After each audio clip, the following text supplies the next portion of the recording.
Okay, we'll go over some of the homework here. So this is the stuff that's due with the final. So anything come up? Everybody good with what's going on here? Just what we covered and all that?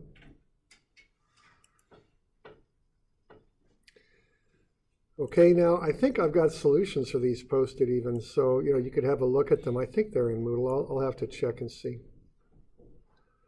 There was that one problem that we haven't covered. It was this one here. Okay, so this is due. So what we're doing here, we're going to use the pulley to lift water out of the well, and we want to know how high the bucket's going to be lifted in 3.6 seconds. Okay. And the bucket of water starts from rest. And what's the reaction at the pin at A?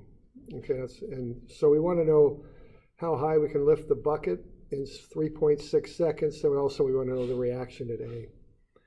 So the pulley is made of a hollow ring and two thin rods. Okay. And when we find the moment of inertia for the hollow ring, you'd use the average radius, which is from here to the middle, right there. Okay, so when we pull on the rope, the pulley will turn as well as the bucket being lifted. So let's see what we got on this one. Okay, so there's the free body diagram there. So we've got the weight of the pulley there pushing down, and the reaction at A going up, and then we've got the acceleration of the bucket up, and its weight going down, okay? And then we've got A up and alpha counterclockwise. Okay.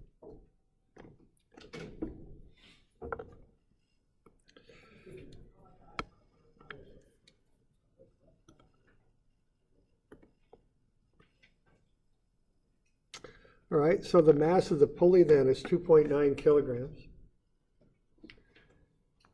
And then the weight of the pulley is the mass times gravity. It's 28.45 newtons.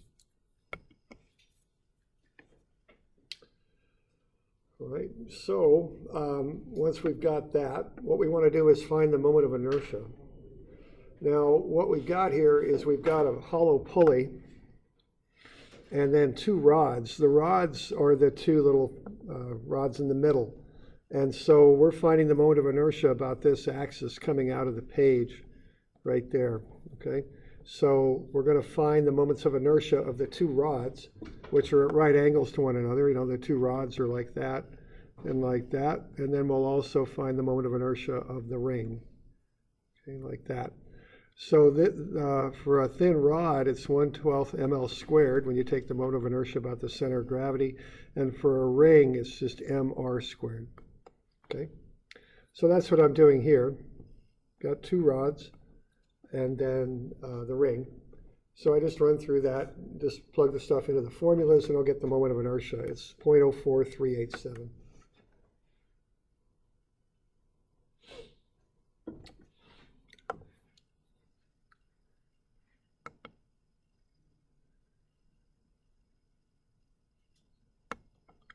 Okay. So that gets me the moment of inertia. And then I've got the weight of the bucket over here. It's 58.86 right there. And then the weight of the pulley pushing down on the pin. All right. So that's kind of the background information there. So we doing all right with that?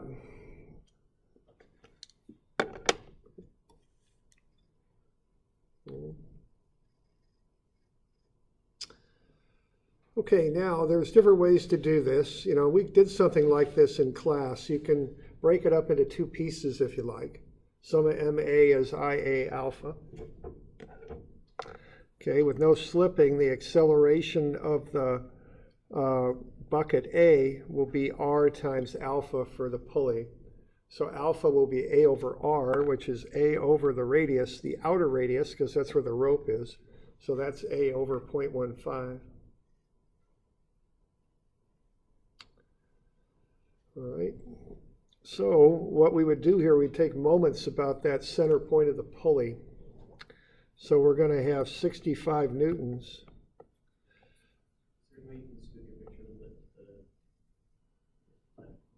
I don't know, it's a good question. I might just have to shrink it a bit, because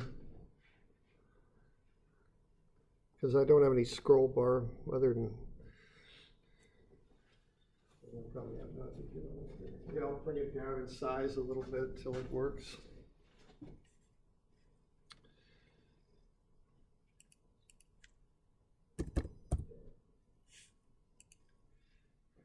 Can you pick that up? We need a bit more, don't we?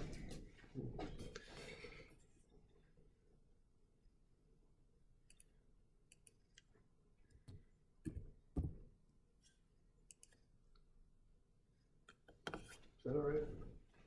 Yeah, it's not. Yeah, that's okay. That's an A over there. All right, so what we got there, this is one way to approach it. So you break it up into two pieces, the pulley and the bucket. So the pulley has a moment on it, 65 newtons times 0.15 meters, minus 0.15 times the tension. All right, and that looks like I forgot a little equal sign in there. So that's going to equal then, so that's the moment, okay? So you got this moment here, the weight, or the pull, the 65 newtons. That's counterclockwise, so that's plus. But then the tension times the moment arm there is negative because it's clockwise. So when you combine those together, you get the I sub A, the moment of inertia of the pulley, times alpha, the acceleration. Now I know I want to find the acceleration of the bucket up. Okay, I know that. So what I'm going to do there, I'm going to, instead of using alpha, I'll call that A over 0.15. Okay.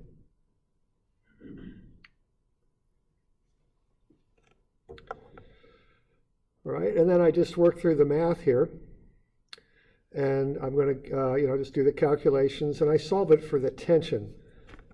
Okay, because really what I want to work with is the acceleration. So I'll say t equals this expression, and then I'll be able to work with that. Okay.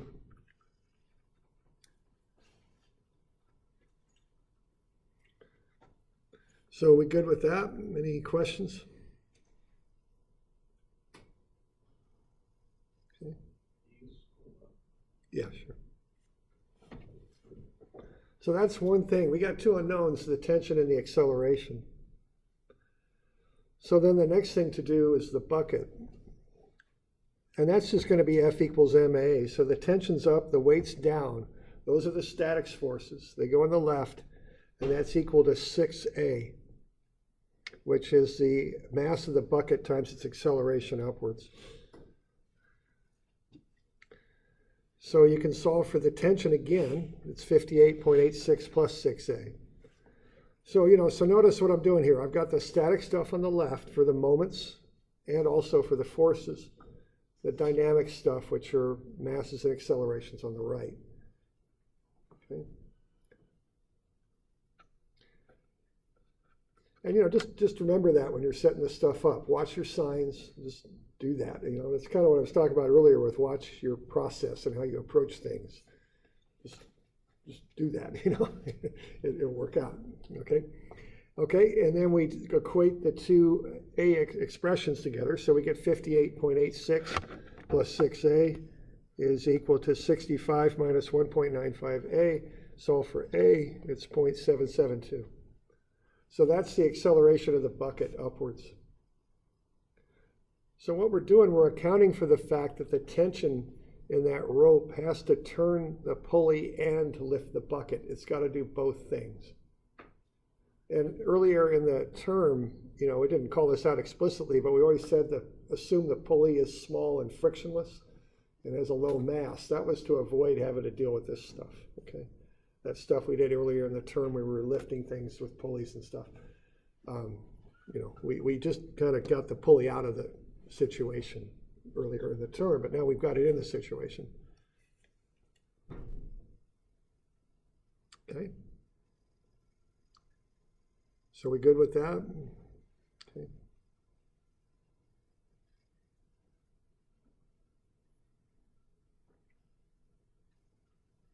Okay? Now, that's one way to do it. And, as I mentioned, this to me makes a little bit more sense. I understand some of M is I alpha, I understand F equals MA, and then I just put them together, two equations and two unknowns. Now, the other way you can do it is you could do that inertial moments equation there. Sum of MA is IA alpha plus MAGY x bar plus MAGX y bar. The MAGX y bar goes to 0. There's no acceleration in the x direction. Okay, so no acceleration in the x direction, so that goes to 0. So notice when you do this, the free body diagram is both objects together, so there's no tension. You don't have to worry about that. So you just go ahead and put the total moment there on the left. And, if you were doing statics, you'd have 65 newtons coming around that way with a 0.15 moment arm, and 58.86 newtons going the other way with a 0.15 meter moment arm. And then I'd set that equal to I sub A alpha, and then plus MAGY, which is an unknown. So the mass is 6. I know that, but I don't know AGY. That's an A. It's the unknown. And then the X bar is the distance from the center of the pulley to the outer edge there. So that's 0.15 meters.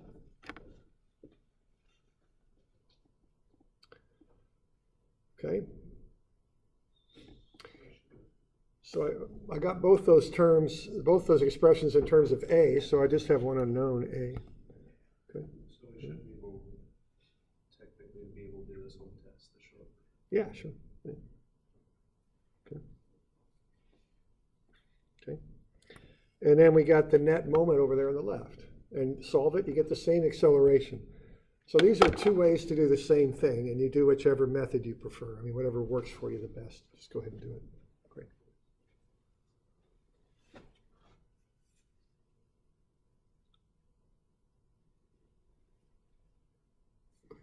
So any questions on that?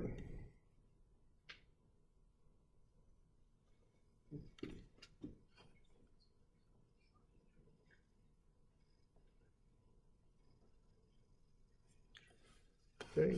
You can do the basic kinetics and find the distance that the bucket moves up. It's 5 meters because you got the acceleration and the time. You can also go sum of Fy is MAY. So again, and I keep saying this, but I do it because I want you to kind of do it. I mean, statics on the left, RAY up, the weights down, and the pull down. All that stuff is going down, so those are all negatives. And those would be in a statics problem. What wouldn't be in a statics problem is the acceleration of the bucket up. 6 kilograms times the acceleration. So you can solve for the reaction, it's 157. Okay.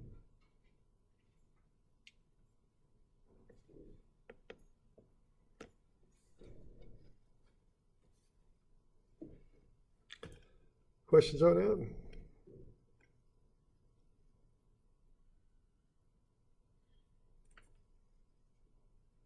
Okay, so that's that one there, okay? So, these guys, I can't just say follow this procedure all the time and that procedure, but with this one, you did a moment about A and found the net moment and found alpha based on that. And then from there, you, well, actually, no, I'm sorry. What we did on this is here we just did a moment about A to find alpha. And alpha here is kind of disguised as A because, we really wanted to find A, which was the acceleration of that bucket upwards. So we said alpha, excuse me, is A over 0.15. Okay. And then you could do it this other method here too, with two equations, whichever way suits you. And then once we got that, we just went sum of Fy as MAY. Statics on the left, the unknown reaction and the weights down, and that's M, and then times the acceleration of just the bucket up. So that's what that expression is there. Okay.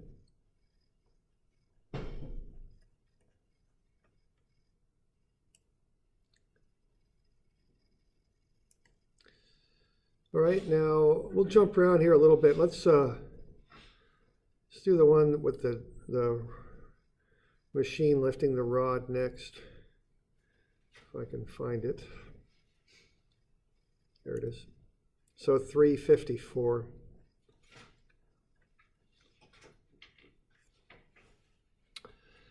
Okay, so this one here, what we want to do, we want to find the weight of the rod. 33 kilograms times gravity is 324 newtons. And then the moment of inertia is 7.04 kilogram meters squared. Okay. So we just get the weight and the moment of inertia. And then what we want to do, we want to find the acceleration of that point B on the end. So we'll go sum of Fy as magy. Okay, two forces up, one down. So the two forces applied by that machine, the 160 and the 220 are up, the weight is down, and that equals the mass times the unknown acceleration. Solve for the acceleration, it's 1.71. Remember, things go through the center of gravity, so that's the acceleration of g, the center of gravity. So when you go sum of F equals ma, it applies to the center of gravity of an object. Okay. Now once we got that, what we're going to find next is alpha. And then we'll do relative acceleration to find b. Okay. Because you'll notice those forces are unbalanced. We got 220 and 160. Okay.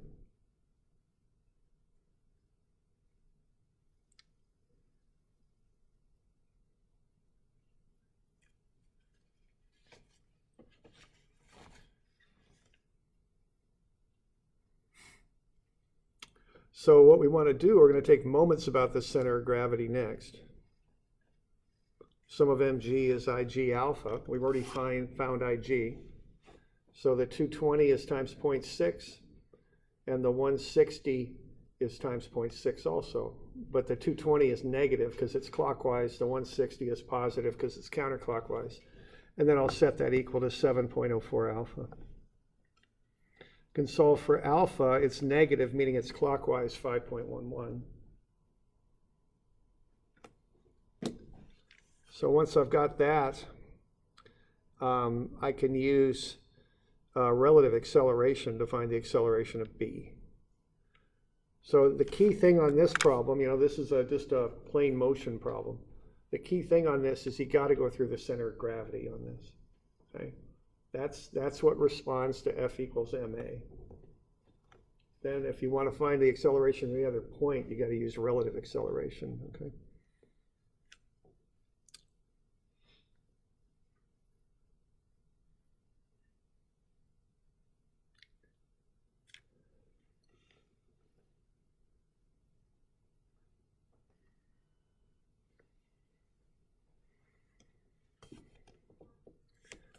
Okay. So we got omega is 0 because we're just starting to move. So the normal acceleration is 0. So a sub b is a sub g, which we just found. It's 1.71 positive j minus alpha times 0.8. Minus because that clockwise acceleration of b is going to make it accelerate downward. So what we're finding there essentially is the tangential acceleration of b is going down, okay? Because alpha is clockwise. And so 1.71 up minus 5.11 times 0.8 down. So that gets you a net downward acceleration at 2.39.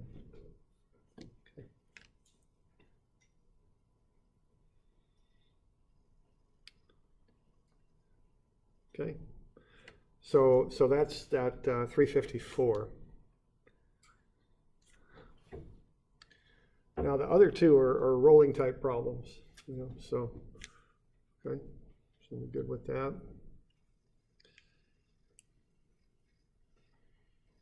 Okay, so 351 looks like that.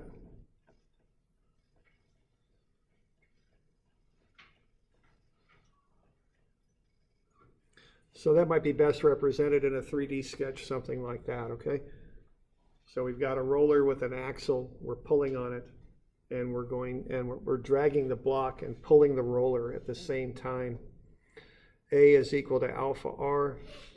And we're going to assume no slipping, so the force of friction is not equal to mu Fn. So we can't use that for the roller, okay? You can use it for the block, of course, but not for the roller, okay?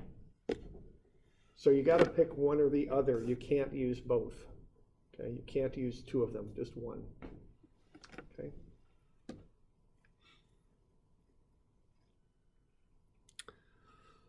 All right, so I think two free body diagrams is probably the way to go on this because these two objects act very differently. It's kind of hard to combine them into one thing, okay?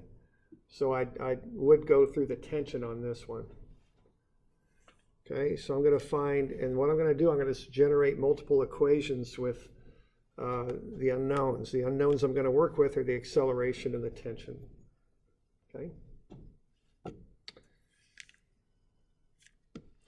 So I'll get Ig for the cylinder. That's 1/2 mr squared. I got the mass, I got the radius. I can get the moment of inertia about the center of gravity of the cylinder. Okay. All right, now a pretty standard thing you do on these problems is you assume no slipping, and when you do that, that means the acceleration of a rolling object is equal to r times alpha. So the purpose of, this assumption is important because it allows you to relate A to alpha. And it takes two unknowns and relates them together. So really they just act like one, okay? If you don't do this, you're going to have an extra unknown in there and you won't have an extra equation to solve for it. So by assuming no slipping there, you can relate A and alpha together. In this case, alpha is equal to A over 0.24, A over R. Okay. All right, now I can assume that the friction on the block is mu Fn, so I went ahead and did that, and I got 24.53. Do you have an undo? Yeah, you do. Is that going to work? I sure hope so. No, it's not going to change the formatting, though. Darn it. All right, we'll go. Oh, no, I want to be at 80%, though, or do I?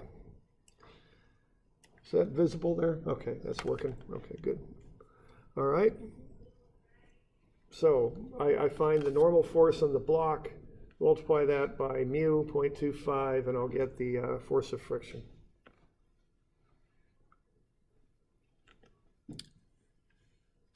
Okay, so I've just got the setup work there, just the background stuff I'm setting up to do this.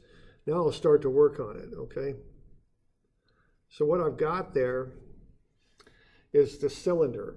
Now the cylinder I can analyze two ways. Now I guess for starters, why don't I back up? I'm going to have three unknowns on this thing, okay? And the reason is it's a whole bunch of stuff all run together. So I'm going to have the acceleration, which applies to both the block and the cylinder. Because they're two objects, I'm splitting this thing up, so the tension will be an unknown. And then the last unknown is the force of friction on the cylinder. So I got three unknowns going here, okay? So essentially I need three equations. So the three equations I'll use will be sum of mg is Ig alpha for the cylinder, sum of fx is magx for the cylinder. They're different. And then sum of f is ma for the block.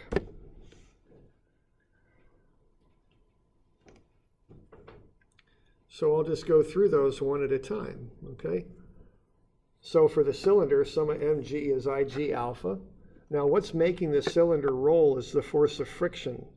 I'm taking moments about the center of gravity, which is also point A. I'm going to call clockwise positive because it's rolling clockwise. So what I've got there is 0.24, which is the radius of the cylinder, times the force of friction. And that's going to equal I times alpha, which is 0.0864 times alpha. Now alpha is A over 0.24, so I'll plug that in. And then I've got that 0.24 times the force of friction of the cylinder is 0.36 times A. So the force of friction of the cylinder is 1.5 times A. Okay.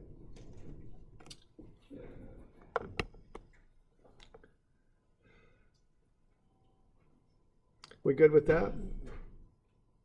Okay. Now I'm going to go sum of Fx is equal to MAGX for the cylinder. What I got going on there is the tension is pulling it and the friction is resisting the motion. Those are static type forces, so they go on the left. And that's going to equal 3A, the mass times the acceleration of the cylinder. So I can work that out and get the force of friction in the cylinder is T minus 3A.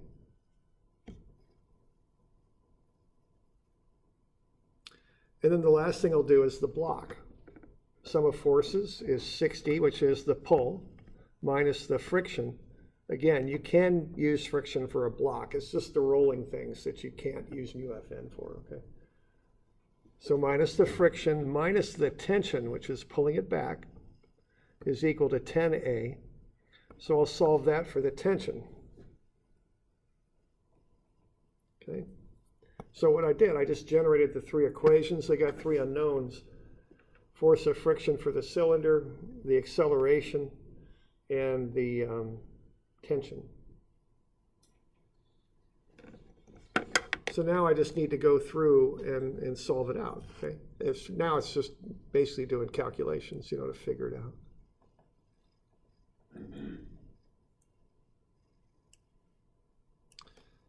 So I've got 1.5A is the force of friction, and so is T minus 3A. So T is 4.5A. Okay. And then I got F equals MA, and that gets me that 10A is 35.5 minus T. So I'll go ahead and solve for T there. It's 35.5 minus 10A. I'll combine these two equations now, and I'll be able to solve for the acceleration. So 4.5A is 35.5 minus 10A. A is 2.45. So that gets me the acceleration. Now all I'm doing there is just a three equations, three unknowns solution. I don't need a matrix or anything. It's a fairly straightforward thing. I just keep in mind what I want to solve for is A. So I kind of solve my equations so that I can eliminate the stuff I don't want, which is the force of friction. And then after I got that, the tension. So I just solve them for those things so I can work through it. Okay. All right.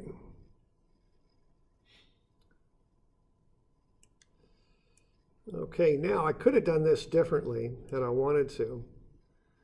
And the other way to do it is to realize I'm getting that force of friction on the cylinder in here, and I really don't need that. So what I could do the same stuff for the block and get to T equals 35.5 minus 10A, but instead of doing two equations for the cylinder, kind of like what was going on with that pulley and all that, what I can do, I can come up with another solution for the cylinder. I can take moments about point B, and I'll do that on purpose. And the reason I'm doing it is to get rid of the friction. So if I take moments about that point, I'll eliminate the friction from the equation. So the moment about that lower point will be 0.24 times T, okay? And that's the tension pulling on the center of gravity of the cylinder. That goes on the left. What goes on the right is I, 0.0864 times alpha, plus 3 times A times 0.24. That's MAGXY bar. The mass, unknown acceleration, and the distance from B up to wherever that acceleration is applied, which is at the center of gravity. Everything's positive there because everything's clockwise, which I'm calling positive. So this is another alternate way to do this. This little trick can kind of get you out of all those equations and unknowns. It can allow you to focus on the one thing you want. So you take the moment about the point that eliminates the friction, which is B. That's what you do. That gets it out of there. And then you just work through the same sort of solution you worked through before. You substitute in A over 0.24 in for alpha, get to the tension is 4.5A. And then you've got that tension relationship on the right with the block, and you equate those together and solve. Okay.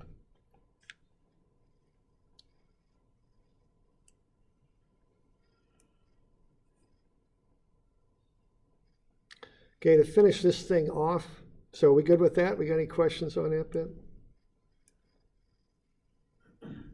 Yeah. If this was on a slope, will we try to approach it the same way, or would it be better to do another approach like If it's on a slope, no, you can approach it the same way. It's just what's going to happen is not only will you have that tension pulling it, but you're also going to have the component of weight going down the slope. You'll apply that at the center of gravity is what you would do. Okay, and then it's just an extra little force. It's not unknown or anything. It's just a force component. So, you know, that's, and it would be the exact same approach. You know, energy, we really haven't covered how to do that. You know, you have to use moment of inertia when you're doing an energy approach on this thing because you got something rolling, which has its own special form of kinetic energy. And we haven't got to that. We won't. It really isn't covered in this class.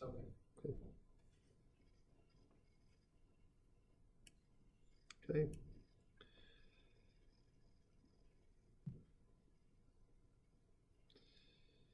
All right. I think we're probably about out of time here, so we'll finish this thing up on Friday.